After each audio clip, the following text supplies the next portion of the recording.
Di sini saya mau sharing kenapa saya dulu kerja bertahun-tahun hidup saya pas-pasan terus, bahkan gak lubang tutup jurang selama saya bekerja di perusahaan selama bertahun-tahun. Dan ini juga alasan saya kenapa saya harus menjalankan kerja sambil bisnis. Oke, kita harus tahu biasanya para karyawan itu bekerja tanggal 1, lalu gajian tanggal 30. Selepas tanggal 30 ke 30 atau menunggu gajian, di sini ada yang namanya kebutuhan.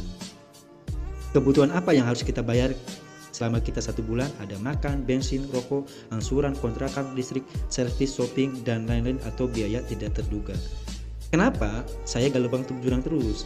Karena biaya kebutuhan ini atau kebutuhan pokok kita selama 1 bulan ini hanya kita mengandalkan dari gaji. Nah, saya berpikir gimana caranya agar uang gaji ini utuh, tapi kebutuhan ini bisa terpenuhi ngandelin dari gaji aja. Maka saya harus punya sampingan.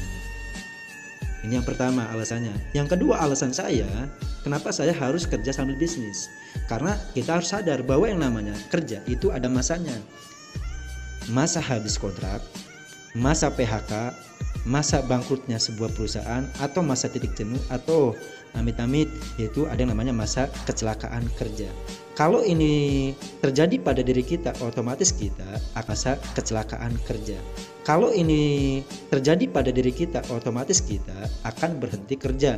Kalau berhenti bekerja, maka kita akan berhenti penghasilan. Kalau kita berhenti penghasilan, apakah ini akan ikut berhenti kehidupan kita? Tentu tidak, kebutuhan ini akan terus ada. Nah, ini kalau hidup sendiri. Bayangkan kalau ini hidup kelak nanti kita punya keluarga atau punya pasangan. Apa yang terjadi kalau kita tidak punya bisnis sampingan dari sekarang?